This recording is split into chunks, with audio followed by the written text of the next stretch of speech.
Hey everyone, this is Rob from Revelation Rain, continuing this series where we go through every track on Day of the Lord and just give some history and background in each of these songs and talk about the recording process and, why it's placed where it is on the CD, and anything else that just happens to come along. And so we come to our second ballad on this CD, and it's a song called Don't You Leave Me Tonight. Now, this is a song that I wrote for my wife. We had hit a bad period in our marriage, and it was one of those songs where, you come to the realization that you're not being the spouse, the husband that you should be. Excuse me. And so this is a song about, being apart from someone. And, again, sometimes it's the old saying, you don't know what you have until it's gone. And so this was kind of one of those situations where we were apart for a little while. And I came to the realization that I'm not all that. That it wasn't my wife that was lucky to have me. I'm the one who's lucky and blessed to have her. And that was a big shift for me, because when my wife and I first got together, I was a very arrogant and selfish jerk, to put it mildly. But we'd hit on some hard times, and it's one of those things where, if when the hard times hit, it was the perfect opportunity for my wife to split. She could have just left me to deal with the situation on my own, but she didn't. Despite what a horrible person I was at that time, she stood by me because she knew that, she knew the situation. She knew that despite my being a jerk, I didn't deserve what was coming my way, but still, she stood by me. And it was in that time that we were apart that I realized that I needed to change big time. I needed to make some huge dramatic changes in my life, and also appreciate what I have a whole lot more, namely my wife. And so while I was gone, while we were apart, I wrote this song. And it's basically just outlining the fact that, I'm the one that's blessed. I'm the one that has something to be thankful for. And Don't You Leave Me Tonight is a plea. It's a cry. It's a yearning to keep this relationship together. Give me another chance. I can do better. Not only can I do better, but I will do better. And so that's what the song is about. And I remember sitting down with a guitar, and I was just kind of trying to find an opening segment, an opening riff, so to speak. And I hit upon that opening that you hear on the acoustic guitar or on a clean channel, that opening part. And so I had that, and then it was, okay, well, where do I go from here? Well, I'd always liked the song I'm Your Way, which is a song I wrote way back in high school, and we'll talk about that in a future video. But I always liked the chords and the chord change and the melody in that song called I'm Your Way. And I remember, I'm a big music fan, so I listened to just about everything. And I remember I had a greatest hit CD of Tommy James and the Shondells. And everybody's familiar with the song, I Think We're Alone Now, okay? And I remember reading the liner notes. There was a song called Run, Run, Baby by Tommy James and the Shondells. And Tommy James was talking about how he wrote that song. And all he did was play the chords to I Think We're Alone Now backward and wrote a new song called Run, Run, Baby, or Run, Baby, Run, whatever it is. But anyway, that's how that song came about. So I thought, I'm going to try that. And so I did. If you listen to the main chords, when you get into the real the real thrust of the song.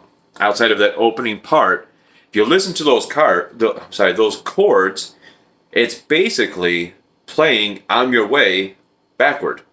But it worked perfectly, and it had a cool sound because it's hitting a lot of it hits a couple of minor chords, which I love minor chords. But anyway, it's "On Your Way" played backward, and the lyrics fit to it perfectly. And I knew that I wanted it to start off just on a clean channel with just the guitar, maybe the bass, and not much else. And then at a certain point, everything just come in, the drums and electric guitars, and it builds. It's always building. And, one of my favorite albums of all time, not just one of my favorite Kiss albums, but one of my favorite albums of all time, anywhere, is Paul Stanley's solo album. And if you listen to songs like Tonight You Belong to Me or Take Me Away, Together as One, he was doing songs that would start off slow on an acoustic guitar or a clean channel, and then it would build this crescendo of drums and electric guitars, and it's like epic in scope. And I thought, man, I love Paul Stanley's record. I want to do songs like that. And so a song like "On Your Way," which we'll talk about in a future video, and this one, "Don't You Leave Me Tonight," are based on that premise. Starting off, slow and then build, and then you hit that peak, and then you come out of it, and that's how both of those songs go, and I love it. "Don't You Leave Me Tonight" is one of my most favorite tracks that I've ever written. One, because of the subject matter, and two, because it's for my wife, but three, because it's just a great song. Not to be arrogant, but I think it's one of the best songs. I love it. And when we did the first record, "Vengeance Is Mine," we had already learned and been playing "Alone," which is on the first record, which I absolutely love that song too. But given a choice between the two, if we had been playing both of those songs early on in our formation, then I would have opted for "Don't You Leave Me Tonight" to be on one of the records first. But that's okay.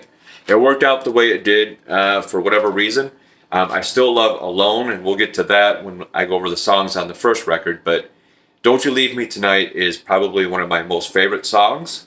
I think it's just very, very epic, and it's got so much emotion into it, and it tells a great story. And I think that most people, anyone that's ever been in any kind of a relationship, everybody's experienced, tribulations and trials. And this song, anybody can relate to it. It's just one of those kind of songs. So when I brought it to the band, it was funny because, I'm showing the guys how to play it, and Grant's like, "Okay, well, what are the drums doing?" I'm like, "Well, there really aren't any drums until we get about halfway through the song." And so while we're playing the song, Grant's just kind of sitting back there, and you can tell he's on the edge of his seat, like, when do I get to play? Which is understandable. But, what's cool is he's adding little accents on, the cymbals and the hi-hat, whatever else. And then, so it sounded great. So when we go in to record it, and this is the great thing about this band, just improvisation all the time. So we start recording the basic track for "Don't You Leave Me Tonight." Excuse me. Like I said, the intro part is mostly just the two guitars, and once in a while, a couple of bass riffs. But all of a sudden, Grant started adding these hits on the floor tom, and it just added so much to the song. It reminded me of almost like thunder. Like if you could visualize it, like being on a beach and the ocean waves and in a gray sky, and every so often you hear thunder in the background, which is what a lot of relationships are like. And so, he just on the fly started adding that, and we all were like, "Yeah, that's perfect." So it stayed in there, and now whenever we play it live, he plays those floor tom hits still, and it just added so much to the song. And again, JT knocks out two killer solos in this, one on a clean channel, which is just absolutely beautiful. I love what he did on the first half of the solo, which is on a clean channel. it's just got emotion to it in melody. I mean, JT is a killer guitar player, but he plays melodically. And then when the guitar, or when everything kicks in with the drums and the electric guitars on a distorted channel and everything's just built up, he just knocks it out of the park with another killer guitar solo that still remains melodic and fluid and fits the song. He always plays to the song, and that's why he's such a great guitar player. It's never about how many notes can I play, or how fast can I play this, or, you know, how many, you know, dive bombs or whatever else. It's just what fits the song, and that's why he's such a phenomenal guitar player. And there's not a whole lot to do with the bass, because again, it's a slow song, and it just needs to be there. And Marty did it perfectly. It's tastefully done. You hear the bass, it's there, but it's not overwhelming. It shouldn't be. It's a slow song. It's a ballad. So everyone knew what was needed for the song. And again, egos aside. What's best for the song, not what's best for JT or what's best for Rob or Marty or Grant. What's best for the song? And that's what we always do. And it's just a great song, a killer recording. I love what we did with it. I love how it sounds on Day of the Lord. And we have done that song live, which is not easy. It's a tough song to pull off live. But again, the musicianship in this band, namely JT, Marty, and Grant, is just off the charts. They're just phenomenal musicians. And so, yeah, it comes together well live. It sounds great on the CD. Again, one of my most favorite tracks because it's about my most favorite person, my wife. So that's the story behind Don't You Leave Me Tonight.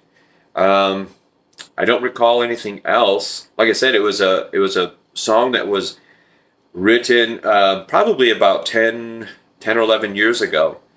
And just based off a true story, my very own, relationship with my wife. And the transition that I made, especially once I got saved. Once I got saved, things started to change for me. And that's how it goes. That's why people need Jesus. Whether you like to hear it or not, it's true. Everybody needs Jesus. Everybody. If you want to go to heaven, Jesus told us that he is the only way to heaven. John 14:6. Anyway, guys, again, if you want to buy the CD, physical copies, we have those. Just email revelationrainonline@yahoo.com. $10 each. Or if you prefer digital downloads or streaming, go to your favorite digital platform. You'll find the record there. You'll find both of our records there. Again, thank you guys for tuning in. I encourage you to check out the other videos on this channel. There's other videos such as this describing these tracks, but there's interviews, some candid stuff, music videos, live streams, live shows, all kinds of stuff. So please check out the other videos, like, share, subscribe. Check us out on Facebook. And we're also on Reverb Nation. I sometimes forget that. We're on Reverb Nation if you want to go there as well. All right, guys, take care and God bless.